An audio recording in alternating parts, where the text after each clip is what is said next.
Okay.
Did you run out of candy?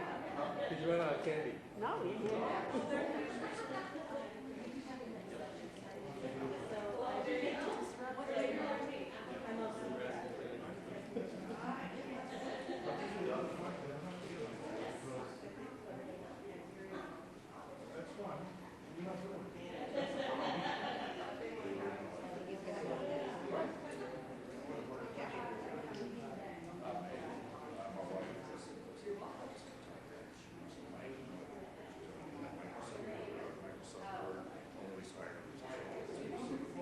Thank you so much. Nice job. How you doing?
sell it.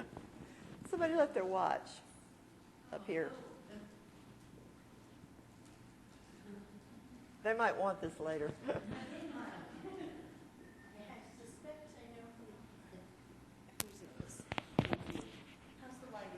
That's fine for me.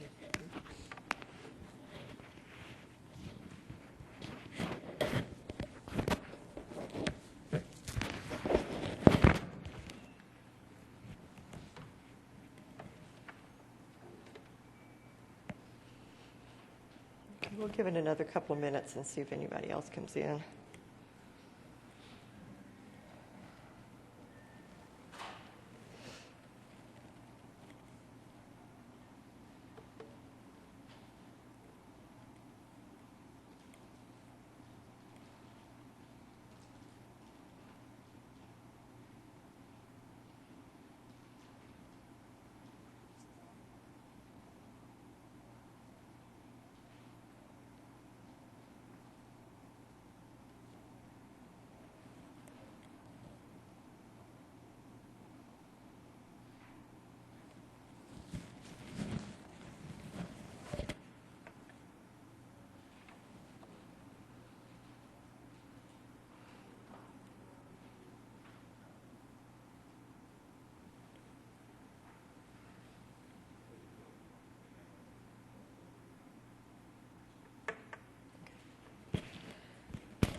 Okay. I'd like to welcome everybody to this session on maintenance of certification. I'm Dr. Betsy Bennett. I'm the Executive Vice President of the American Board of Pathology. And I wanted to give you a little overview of maintenance of certification, where we stand with the initiation of this process now, and how we see it evolving as we go through. When this course is over, I hope that you all will be able to know the components of maintenance of certification, to explain the reporting requirements for each 2-year period within a 10-year MOC cycle, to describe the types of activities that will meet the requirements for Part 4, which is performance and practice, and seems to be the area that people have the most questions about, and that those of you who are required to do so will be able to plan your MOC activities to meet each reporting period. To start out with, let me assure everybody that maintenance of certification was not the idea of the American Board of Pathology. Maintenance of certification was developed by really all of the 24-member boards that are part of the American Board of Medical Specialties. And ABMS was actually the push behind the development of maintenance of certification. The idea was that this would replace the recertification process that was already in place by a great many of the 24-member boards. And it reflected the belief that maintaining certification should be a continuous process and not something that just relied on an exam every 7 to 10 years. All of the MOC programs of all of the 24-member boards use guidelines that are provided by ABMS, or the American Board of Medical Specialties. So in one way or another, we're all sort of doing the same thing. The way in which the goals of the maintenance of certification process are accomplished are, of course, different with the different boards. And pathology is very different from many of the other programs, for example, internal medicine or pediatrics or surgery, in a number of ways, not the least of which is that many of those boards develop their own continuing education activities, and the American Board of Pathology does not do that. We rely on our societies to provide CME activities in the Part 4 programs that we are using. So what do you need to know about this program? Well, firstly, all of the ABP certificates that were issued that have been issued in 2006 or later are time limited. Prior to 2006, if you were certified then, as I was, and as probably at least some of you were, your certificate is a lifetime certificate or a non-time limited certificate. Since 2006, the certificates have a date on them, that says that they're valid through December 31st, 10 years after the date of issue, as long as MOC requirements are met. And if these requirements are not met during the 10-year period, your certificate can expire earlier than 10 years. All diplomates who have time-limited certificates must report at 2-year intervals, and these begin, the report is due on January 31st of the 3rd year after certification. For example, if you are certified in 2011, your first report will be due by January 31st, 2014. We chose to do these by calendar years rather than by the date that one is actually certified, since we give 2 rounds of the APCP exams per year and we have all the subspecialties. We thought it was going to be too hard to keep up with, a whole bunch of different dates. So everybody's going with the end of the calendar year. The fees for MOC actually are relatively modest compared to some of the other boards. And the fees are per person or per diplomate, not per certificate. So the first report that you give is $50, and then subsequently it's $100 every time you report. So $100 every 2 years, so basically $50 a year. If you have both a primary and a subspecialty certificate that you are required to participate in MOC for, you may combine the reporting timelines of these certificates if you wish, based on the primary certificate timeline. Most people that get a subspecialty do so within a year or so when they got their primary certification. So if you're certified in AP in 2010 and you got a CITO certificate in 2011, you can use the same Part 2 and Part 4 activities to report for both of those certificates, whether or not you combine them, but you can also combine them based on the initial primary certification guideline. Now, what does that mean with regard to the exam, which is the part that everybody gets all hot and bothered about? Diplomates must take an exam in each specialty in which they maintain certification. So if you combine reporting of your certificates, all of your exams have to be completed by the end of the 10-year primary certification cycle. So in the example I gave you, if you had AP certification in 2010, CP in 2011, and you want to combine the reporting, then by the end of 2020, you would have to have taken exams in both AP and CITO. So that would push your CITO exam up a year, probably. But you don't have to take them in the same year. You can take the AP exam as early as the 8th year of your cycle. So if you certified in 2010, which happens to be a nice mathematically easy area time to figure out, you can take the AP exam as early as 2018. Okay, that doesn't change your 10-year cycle. It just gets that part of the MOC thing out of the way. So you could take the AP in 2018, you could take the CITO in 2019, and then you'd be done.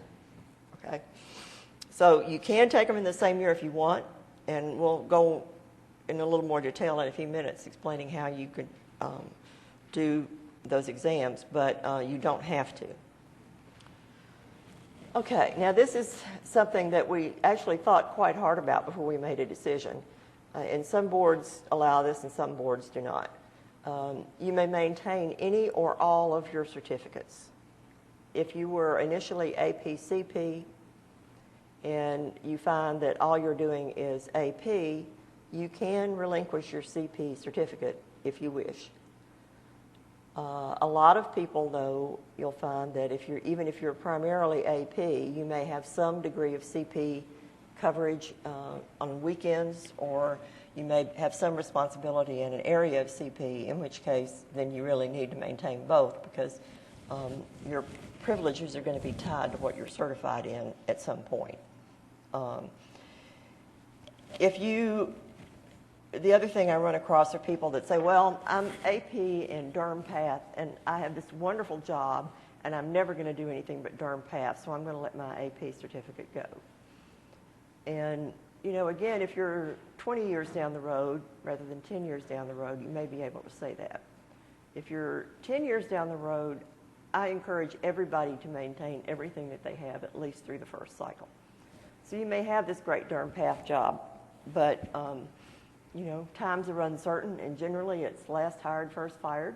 Okay, so while you may be doing Durham Path now and you think you're never going to do anything else again, if your group decides they have to downsize and you need to find another job, you may be, the only thing you can find may be doing Surge Path and Durham Path.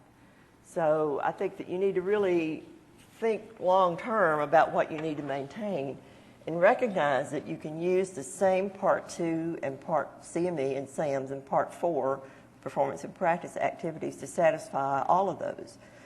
You will have to take an exam in AP if you keep it and in Durham Path, but I think that it's to everybody's advantage to leave their options open at least through the first one, maybe even the first 2 cycles. We decided to allow people to drop certificates based primarily on, for those people who end up with an academic career. And you end up with people now, I have people asking me if they can just do breast pathology. And I say, well, do you have a certificate that says you're certified in breast pathology? And they say, no, my certificate says anatomic pathology. And I said, well, then you're going to have to be able to recognize something besides breast. So we can only maintain certification in what you're certified in, okay? So if you're certified in anatomic path, that's not breast, it's not GI, it's not something else. If it doesn't have a subspecialty certificate with it. So you will have to perhaps study a little or take a few courses and make sure that you can maintain your abilities in other areas besides just one very narrow area. But let's say that you decided that you were APCP and you were going to relinquish your CP, and then you realized that you needed to move from where you are to somewhere else, and the next job wants you to be CP certified. If that's within 5 years, you can pick that certificate back up just by beginning to participate in MOC again with that certificate. Do CMEs in it, do Part 4 activities in it. If you wait longer than 5 years, then you're going to have to retake the initial certification exam again. You don't have to retrain. We'll waive that part of the requirement, but you would have to take the initial certification exam again. And I can tell you without a doubt that the initial certification exam is a lot harder than the MOC exams are going to be. So if you have any doubt at all about what you may need, let me encourage you to keep everything until you are absolutely certain that you're not going to make any major changes. So what are the components of MOC? Well, there are 4 parts. Part 1 is basically professional standing, and this is accomplished by maintaining a full and unrestricted medical license in the U.S. or Canada for those people whose practice is totally outside of the U.S. or Canada. We will accept documentation of a full and unrestricted license in the jurisdiction in which they practice. And the second thing in this category is documentation of medical staff membership and healthcare privileges. Now, there are a number of pathologists who may not have medical staff membership or privileges. If you're a forensic pathologist, then you only work in a medical examiner's office. If you work for a commercial laboratory, for example. And in that situation, you just substitute a description of your practice, a brief description of your practice, instead of documentation of your credentials, privileges. The Part 1 reports are due every 4 years. They're due at the end of the 4th and the 8th years of the MOC cycle. Part 2 is lifelong learning and self-assessment. And for this, the diplomate must have documentation of 70 Category 1 CME credits over each 2-year period. 20 of these credits must come from self-assessment modules. Okay. So now people get a little confused about SAMS and CME credit. And SAMS is a creation of the ABP, okay? The ACCME that accredits regular CME activities couldn't care less about what you call a SAM, all right? So a SAM to them is just a regular CME activity. So we're going to ask you to report that you have a total of 70 CME hours, and then of those CME hours, how many are SAMs? And they have to be at least 20. They can all be SAMs if you want to, but they have to be at least 20 of them. And this was a little bit of a problem initially because pathology was new to the self-assessment kind of market. And so for the first few years, we waived the SAMS requirement, but that is no longer true. Okay. We have now approved 25 providers of SAMs, or at least when I put this presentation together we had. I think there's been one or two more since then. And these include specialty organizations such as ASCP, institutions, and departments. So again, all SAMs are Category 1 CME activities, and those can be used for licensure requirements and anything else that you need CME for. 80% of your CME credits must be related to your area of practice. Now, what does that mean? I get a lot of questions about this. And basically, most pathologists have a very broad area of practice, so almost anything is okay. If you practice in Green Bay, Wisconsin, and you're trying to get 15 credits for a tropical medicine thing that you took while you were on a cruise in the Bahamas, that might be a little suspect, okay? But almost anything else is okay. And when we say 80% related to practice, it can all be related to your practice, but you can also do things like ethics or more broad-based healthcare initiative kinds of things that are very important to know about, but may not be something that you're going to use on a daily basis in your lab. I also am asked if you can use CME from something like ASH or the National Association of Medical. Anything that's ACCME accredited doesn't have to be a pathology society that puts it out. And certainly if your main practice is hematopathology, you're going to want to take some stuff at the ASH meetings. They have very good courses there. So yes, you can use that CME credits from any source.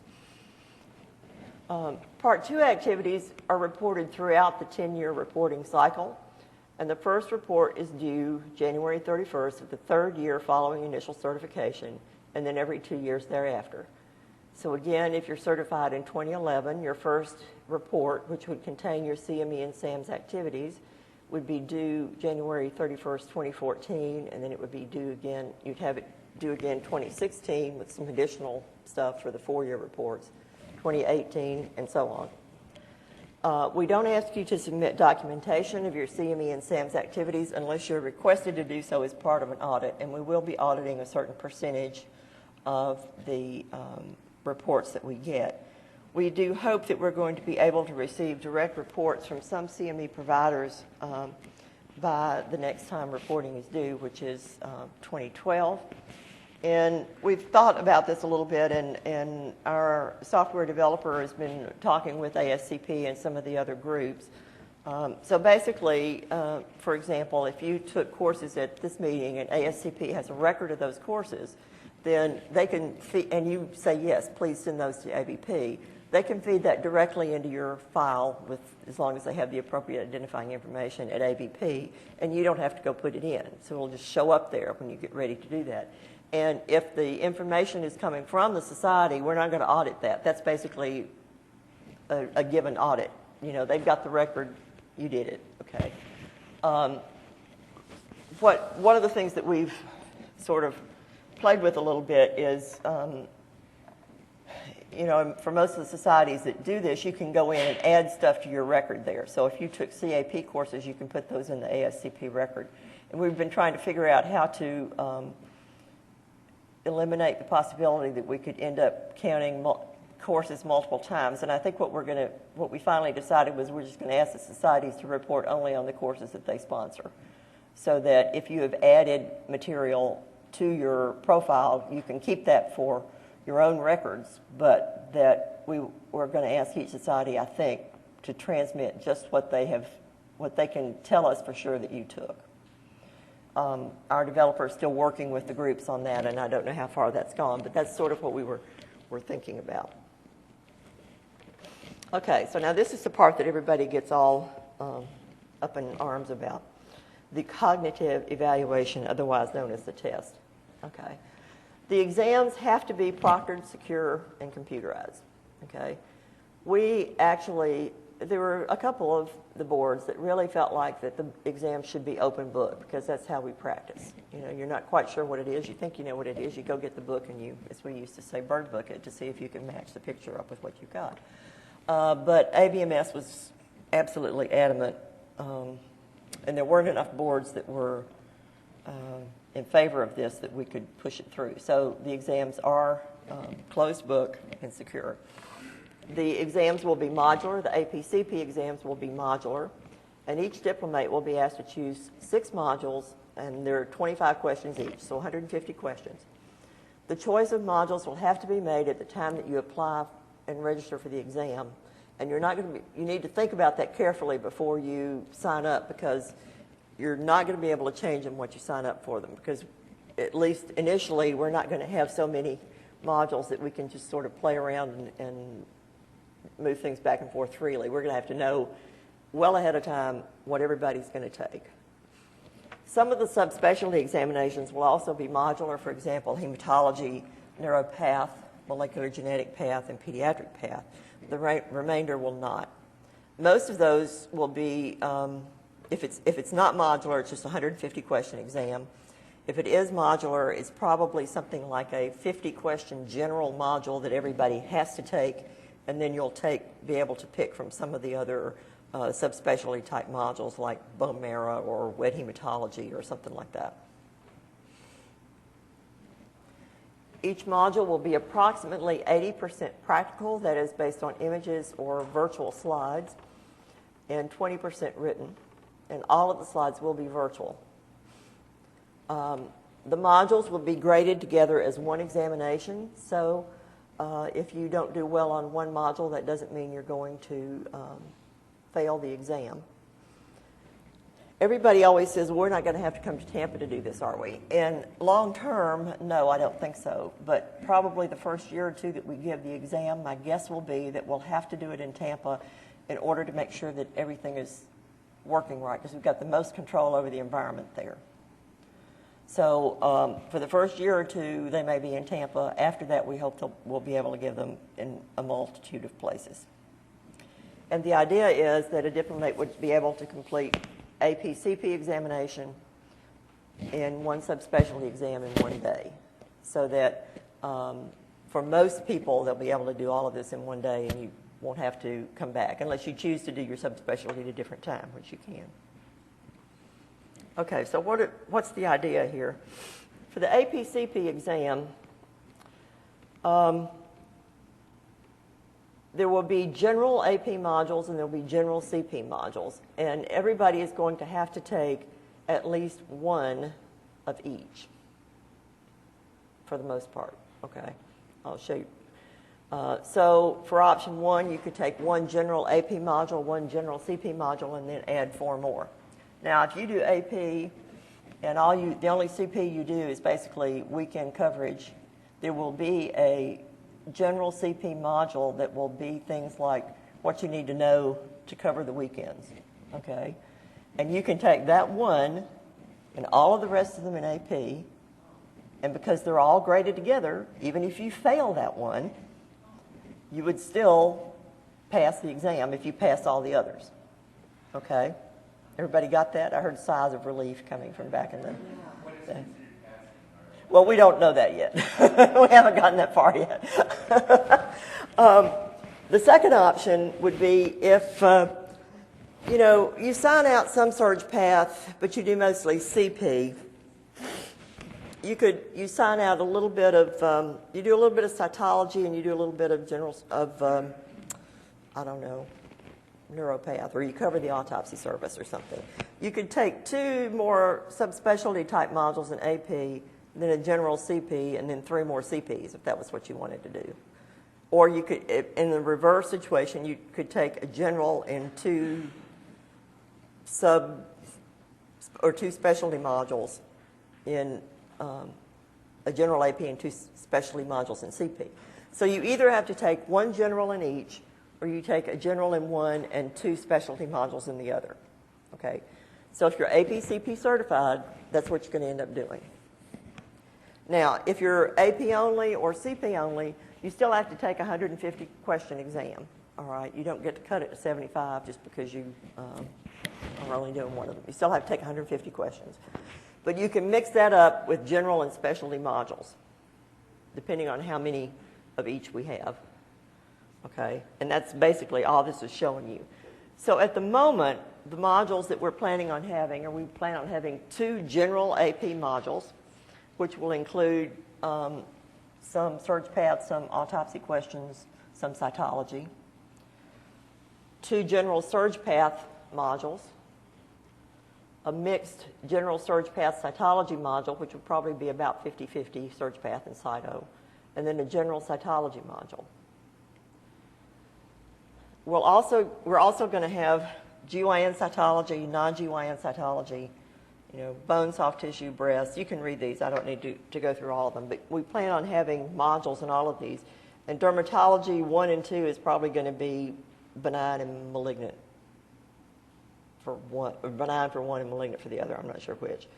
Other anatomic modules are listed here. Eventually, what we hope to do, whether this will be ready at the time we give the first exam or not, I don't know. But let's back up a minute and let's say that you're a neuropathologist and you want to maintain your AP certification and your neuropath certification.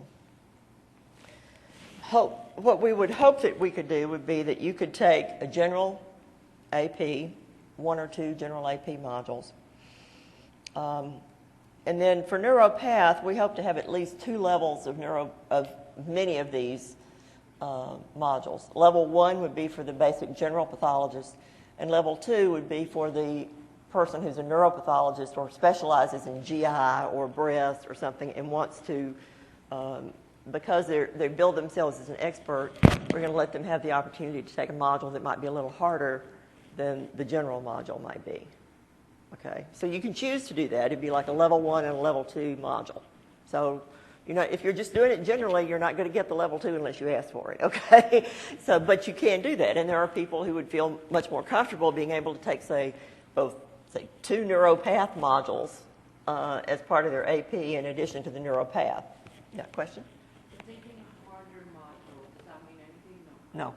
You don't get any more credit. You can't take less stuff. It just gives you the opportunity. If you say that you're an expert in breast and you know more about breast than anything else, and you would rather take your whole exam on breast, it gives you the opportunity to say, okay, well you're saying that you're an expert on breast, so we're going to let you take at least 1/3 of the exam, or 2 of the 6 modules would be breast. And for people that really build themselves like that, they're probably not going to necessarily see that as a particularly hard module, because it's stuff that they see all the time. But it might be a little harder for your average surgical pathologist. Okay, for CP, we're going to have several general CP modules. And then in addition to sort of the basic, blood bank, heme, chemistry, micro, we'll have a blood bank and coag module, because a lot of coag is done in blood bank. We'll have a coag module by itself for people who do that. We'll have an immunopath module, even though we don't certify an immunopath anymore. There's still a lot of people who do a lot of immunopath. And then there are going to be some modules that will be common to both anatomic and clinical path. A couple of different heme path modules, one of which would probably be lymph nodes and spleen, and the other would be bone marrow. There'd be a flow cytometry module, which would, again, be heavily heme-based, but not entirely. Molecular path, and then a molecular path in cytogenetics. And this last one is still kind of, we think we're going to do that, but we're not 100% sure. Okay. All right, so that's part 3. And the other thing that I want to say about part 3 is, or the exam, is that this exam is not really designed to, it's not going to be designed to sort of weed people out, all right? You've been certified once, all right? You were competent to practice based upon your exam results and the evaluation for your program directors at one time. What this exam is supposed to do is to make sure that you've kept up with things that have become, and not kept up with whatever was reported yesterday in the New England Journal, and we don't know whether you're ever really going to use it or not, but kept up with things that have become really incorporated into your daily practice over the 8 to 10 years since you initially certified. Ideally, if we did this right, which I'm sure you're going to say we haven't whenever we get started with it, but that's another story. If we did this right, you ought to be able to walk out of your office, go take the exam, and come back, because you're not having to study anything that you're not using, unless you're one of these people that really just does this very, very narrow area, and so you've got to figure out a way that you can maintain your general AP or general CP certification. So the idea is not to scare everybody to death. It's just to make sure that you have kept up. Mm-hmm. Sure. Uh-huh. Probably. It kind of depends upon the technology, and we've been using an Olympus system, or Backus Olympus system, and we're probably going to be changing over to a Perio, most likely. And depending upon what the tissue is, they'll scan the whole slide. But if it's heme, for example, and you need a very high magnification, then they're not going to scan the whole slide at that. So that would be a more limited area. But for most general surge path, it would be the whole slide. Question? What are the implications for somebody who fails the examination? Well, no. You've got, well, that's why in part it's offered beginning in the 8th year. So if you want to, you've got at least 3 shots at it if you start in year 8 in order to pass the exam. Probably what would happen, and I have to say some of this gets sort of done right ahead of when we need it because there's been so much stuff that we've had to sort of figure out. If you took the exam for the first time in your 10th year and you failed it, you would probably be given some opportunity to take it again before your certification was withdrawn. Now, I don't absolutely know the mechanism by which that would occur because we haven't gotten that far with it yet. But the idea is not that you're going to jerk your certificate immediately if you fail the exam. I mean, that's not really what the purpose of it is. The purpose of it is to help you figure out areas that you need to do some more work in and keep up in. So I think that there will be some period of time in which you'll have to study and take the exam again. And hopefully, again, eventually, the exam will be given more, over a period. It won't be just given one time a year. There'll be an opportunity to take it sooner rather than later. Uh-huh. Most of them will just be 150 questions. Cytoforensic path, they decided that if you're going to be a cytologist, you need to be a cytologist. So you can't just do just GYN or something like that. You're going to have to do the whole thing. Question?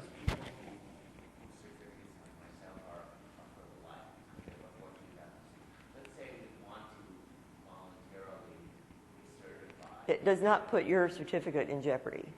Does not. There would probably be, you'd probably be asked to take some additional CME or something if you failed the exam in a particular area. I don't know that for a fact yet because we haven't gotten all of that, together. For taking the exam? We have not worked out that yet, although that is something that has come up among several of the boards. Oh, I think you will be. I don't think there's any doubt about that. Yeah. Yeah. So we have discussed whether or not, what would have to be done in order to provide CME credit for taking the exam, but we have not gotten very far with that yet. But it is something that we're thinking about. Okay, so let's talk about Part 4 for a few minutes. This is evaluation of performance in practice. And interestingly enough, pathology, although it's been a little hard to explain to ABMS, we actually have had an easier time with this than a lot of the other boards have, and that is because of CLIA. Okay, so basically Part 4 is quality assurance and continuous quality improvement. And, I mean, we've had that out the wazoo since 1988, okay? So we've been looking at how we can look at what is required for CLIA that you have to do anyway, all right? And then just have you say, yes, I did that, instead of having to come up with something new to do. So the CLIA requirements related to quality assurance, performance improvement, so on, are the basis for most of our MOC, Part 4 MOC requirements. We do ask for evaluations, and eventually this is going to turn into what ABMS calls a peer survey. But we hadn't figured out how to do that exactly yet. So to start with, every 4 years we're going to ask that you send us the name of an ABP certified pathologist The chair of your credentials committee, if you have credentials at a hospital. If you don't, we'll ask you for a second ABP certified pathologist. A board certified physician in another specialty, and a technologist or pathologist assistant who works with you. This is supposed to be a 360-degree evaluation, you know, from everybody above, below, to the side, and so forth. So this is what we came up with.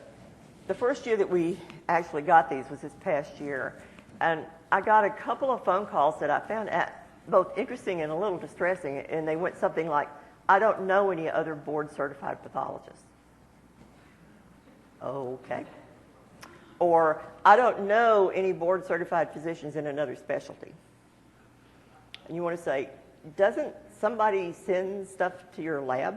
I mean, you know, they don't have to be your best friend. They just need to know if you're doing your job right. And so we went through a lot of stuff about this, which I found both interesting and then sort of amazing, because I think even if you were in solo practice, you'd surely know somebody else that was at least a little bit familiar with your work that you could get to say, yeah, this person pretty much does their job the way they're supposed to, which is basically all the evaluation says. So anyway, that was sort of an eye-opening experience. But we're trying to refine this as we go along. So the things that we run into as problems in one year, we're trying to fix before we have to do it again. So hopefully we'll get, if there are kinks, which there still are, we'll get some of these fixed. But laboratory accreditation we ask about, we really can't require this. You know, this is not something that we can absolutely say you have to do. But CLIA pretty much says that you have to at least have a CMS certificate if you're doing laboratory work. And this other should actually be in little print and over, not a separate category, because what we tried to do was list a lot of the various accrediting agencies, including like State of New York, for example, for those who do that. And we put other in there because we do have some pathologists who practice in India, for example, who are accredited by whatever the accrediting agency is in India. And while we may not know a lot about that, at least we know they're doing something that meets some type of requirements, and we can look up and see what those are. So that's what that other is really supposed to do there. A third part is interlaboratory performance improvement and quality assurance. If you're accredited by almost anybody, you're doing proficiency testing. So if you say yes to the we're accredited, then you pretty much get to skip this step. If you say no, then we're going to ask you, well, do you do anything like this? And, you know, do you do something that would compare your results to those of some other laboratory? If you have weird things, do you ever send them out someplace else and see if they get a weird answer too? Or do you participate in part of a multi-laboratory project for something? All right. So these are, most everybody is involved in proficiency testing with CAP or with some other group. So for the most part, this is not a difficult thing to hit. And then there's the evaluation of performance in practice for the individual. Okay. So we have a checklist now because we had a hard time explaining this. But basically, if you sign out Cytopath, you have to take a cytopathology proficiency exam every year. That's your Part 4. That's this part of your Part 4. Okay. If you have inspected a lab for the CAP, that counts. If you take a slide review program by one of the sponsored societies, like the PIP program, I think ASCP has some programs, that can count. And those can count for Part 2 and Part 4, so you can double dip in these, okay? It's not like you have to do one thing and you can only count it one way. Question? So that would be like a SAM? I'm not sure whether the PIP is approved for SAM or not. I don't think it is, but it is CME. You have to check. We approve the societies to sponsor self-assessment modules, but they don't have to have the individual module approved. So I don't really know everything that CAP or ASCP or somebody else offers as a SAM. If you have a question about that, then you need to just contact the society and say, is this approved for SAM or not? I don't think the PIP program is, because I don't think it has a real test at the end of it, and that's sort of what the SAMS thing is. But it is comparison from. This evaluation of performance practice just needs to be one, or you can check off as many as you You can check off as many as you're involved in, and or you will be able to next year. That was one of the things we didn't do this past year. We just asked for one, and somebody said, well, I did different things in both years. I said, okay, sorry. Next time you can check off all of them if you want to. But you only have to have, basically one, and if you just check one, then we assume you did it both years. Next question in the back. Well, for example, ASCP, some of the CheckPath programs are approved for Part 4. Okay, and I'm using that as my only example because that's the only one that came to that. But there are a number of other, both ASCP and CAP have some other activities that are approved for Part 4, and you can find that out from them as well. We tried keeping up with that on the website, but it got a little difficult to do because new things came along so much that we couldn't really keep up. But I think each of the societies should be able to tell you their activities that are Part 4 approved. Is that correct, Suzanne? Can you pretty much do that? Yes, we do. And I can just real quickly recite, 3 sections of CheckPath, the GYN proficiency testing, and the GYN and non-GYN assessments live programs. Okay, great. Okay, so, and then if you don't do any of those things, nothing, but you do something in your department, or actually forensic people use this a lot, where they have, they're not name accredited and they don't do any cross-laboratory whatevers, but they have a pending case conference, for example, where they sit down and go over stuff.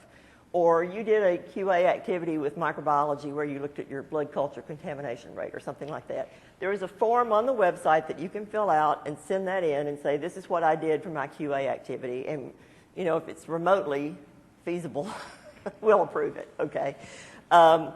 So the Part 4 activities have to be reported every 2 years, the quality assurance ones. The references are only every 4 years, but the accreditation, the inter-laboratory and individual participation in QA has to be reported every 2 years, QI. Okay. Diplomates who have a time-limited certificate and wish to remain certified in a particular area must participate in MOC. Failure to participate will result in expiration of the certificate before the end of the 10-year cycle. And we sent out 12 letters to people this year who had not submitted anything since 2006. Okay? Nothing. Zero. We thought that was being very liberal to wait 5 years in order to do that. And we're not going to keep waiting 5 years to do that. We're eventually going to catch up and do it on closer to probably 3 years. If you didn't submit your form within 6 months of when it was due, we're going to remind you and then talk to you again about it. But right now, we did send out 12 certified letters. Part of the problem, of course, is that people have not kept us up with their email addresses. And all of this is pretty much done by email. So we sent out certified letters, and we have no idea whether, for most of them, they probably didn't get them because they're not where they used to be, and we don't have a current address. And they may be people who are practicing overseas now and don't really care whether they maintain their certificate or not. But at some point, somebody is going to have to get their credentials evaluated by a hospital, and they're going to send us a letter that says, is this person certified? And we're going to say no. So that could come as a great shock to somebody if they don't keep up. Now, if your certificate expires, how do you get it back? You just bring everything up to date. You've got 5 years to bring it all up to date. If you do that, no problem. Okay? If you don't do that, then you have to retake the initial exam, which I don't think anybody really wants to do based upon the moans and groans I hear every day when that one's given, yes? For this particular issue related to MOC,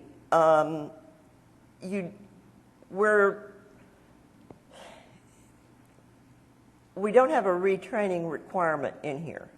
Now, if you never took your board at all and you were past a certain point, then you have to retrain. But for MOC, we do not have a retraining requirement in. I think some people might want to do that, and that actually is something that we've discussed in a number of meetings, particularly with chairs of pathology departments, because there need to be some more opportunities for people who would like to do some retraining or retooling in different areas, but there aren't very many at this point. And we do not have a retraining requirement in MOC because you were certified at one time. Okay, people with a lifetime certificate who want to participate in MOC, you're not required to do so, and participation will not jeopardize your original certificate. Every meeting I go to, I say this is going to be ready any minute, and I still think it's going to be ready any minute. But before the end of the year, we believe that you'll be able to do this through Pathway on the ABP website. And what you do is you create a user ID and sign up. For those people, it's not available right this minute, no. The only difference between the lifetime diplomates and the others is that we're going to charge the lifetime diplomates a $100 fee to sign up, and then there'll be $100 every 2 years, just like it is with the other diplomates. If you sign up in 2011, let's say it's ready before the end of the year, you don't have to take your test until the end of 2021. It'll be just like you were initially certified, and the requirements will be just like you were initially certified in 2011. Okay. And you may opt out of MOC at any time if you're a lifetime diplomate. But in order to sort of prevent somebody from signing up and saying I'm participating and then getting credentialed and then unsigning up until they get credentialed again, if you sign up and then you drop out, if you want to sign up again, you're going to have to bring everything up to date from when you signed up in the first place. Does that make sense? Because otherwise we're afraid not that I really think anybody would do that, but it would certainly be possible for somebody to sign up in order to sign something that says they're participating and then drop out and then sign up again and never really do anything. So we didn't want to have that as an option. You give a lifetime certificate in ABCP and a lifetime inside of that because it's what you have since it'll be the same date, correct? Right. And again, although the ABP will not require lifetime diplomates to participate, there are other groups who may do that. Third-party payers such as insurance agencies, credentials committees. CMS has an incentive through their PQRI program. If you're in maintenance of certification, you get an additional 0.5% if your board is participating. We are not participating right now, but we hope to be able to do that within the next year or so. And then there is an initiative which, if you are not familiar with, you might want to read a little bit about, called Maintenance of Licensure, which is something that's coming through the Federation of State Medical Boards. And this, again, is something like the idea that in order to get a license, you probably ought to have to do something more than say, yeah, I did some CME, here's my check. So they're looking at developing a program called Maintenance of Licensure, for which maintenance of certification will be acceptable. So if you're participating in MOC, then you don't have to do anything else for MOL. And that is coming down the pike. There are some pilot programs that will be coming out fairly shortly. I think Massachusetts and California are the two states that are most interested in running with it. So if you're from one of those places, you may hear about that. Did you have another question? What happens to the people that are lifetime certificate holders, right? Mm-hmm. And then the next year, that's when it started being timed. Mm-hmm. And you do a fellowship, and You only have to participate for whatever you got after 2006. So if you're APCP certified in 2005 and you're Cytopath certified in 2007, Cytopath is the only thing that you have to do MOC for. Okay, we have had a voluntary recertification program that's been available for some time. This will not be available after the application period ends in 2013, which will be July in 2013. After that time, any diplomate who is required to take a secure proctored exam in order to obtain a state license will have to do that through MOC. In the past several years, we have instituted a secure examination as part of the voluntary recertification process, and we only give that to people who have to have that in order to get a state license somewhere. Usually it's Texas.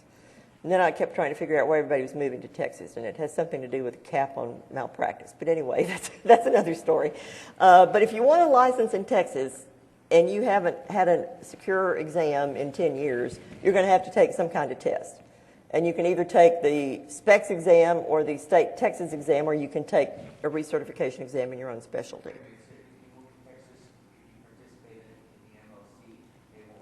Well, what happens is if you're going to get a license in Texas and you have to sign up for MOC in order to take an exam, we'll go ahead and give you an exam right away.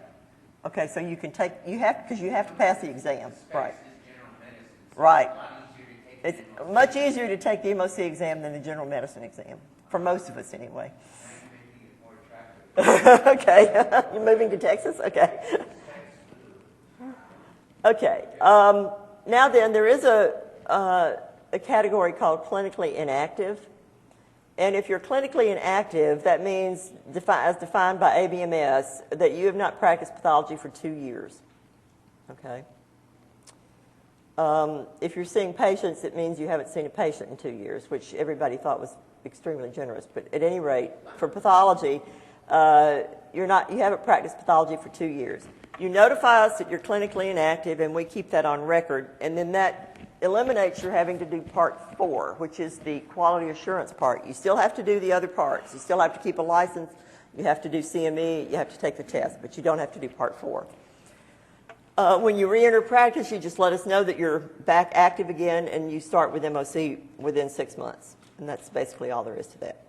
So in summary, ABP diplomates must participate in MOC for all certificates obtained in 2006 or later. Part 2 and some Part 4 activities must be reported every 2 years. Part 1 and the remainder of Part 4 are reported at the end of the 4th and the 8th years. The AP exams and some of the subspecialty exams will be modular and can be tailored to your practice, but again, that will have to be done at the time that you sign up for the exam. And most of the MOC requirements can be met by state licensure and CLIA requirements, because you have to do CME for your state license. You may not have to do quite this much, or you may have to do more. But you do have to do some CME for state licensure, and then CLIA takes care of most of the Part 4. So we do have on our website everything that I've gone over, plus some additional information. If you would like to read this over, just go to the website and click on the MOC tab, and that will take you to all of this information. And I guess that's it. So, questions? Yes? What about if you did a switchback fellowship after residency? Anytime you do a fellowship in any 2-year period, as long as it's an accredited fellowship, you can count that for both your Part 2 and your Part 4 requirements. If it is not an accredited fellowship, you can still count it as long as we get a letter from, we prefer from the institution, but we'll even take one from the program director that says that the program is held to the same requirements as an ACG-ME certified program.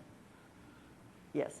When will these Part 3 exams first be offered? 2014 will be the first one. Okay, so let's say I wanted to move to Texas before 2014. What could I do? You can do voluntary recertification up to through the 2013 period, and that will get you Specialized testing and say, right. What happens with people that don't have a fellowship in a specific fellowship, Mhm. but they do just that in private practice? Can Well- you take the fellowship exam? and No, become- you cannot. No, You cannot take the MOC exam and become certified. You have to take the initial certification exam through fellowship training in order to do that. Right. fellowship. It can't Right. be just. No. Yes. Do you think these mock exams will also allow it to be easier to be licensed in other states who are more restricted now? Yes, I think so. Yeah, I think so. There are other states. Utah also has a very strict requirement. Florida has a fairly strict requirement. But nobody seems to be moving to Utah, and I guess when people move to Florida, they retire, because I don't see a lot of that. Everybody that wants to take the exam is moving to Texas, so I don't know what the deal is with that. There was another question back here somewhere. I'm sorry, I can't. Okay.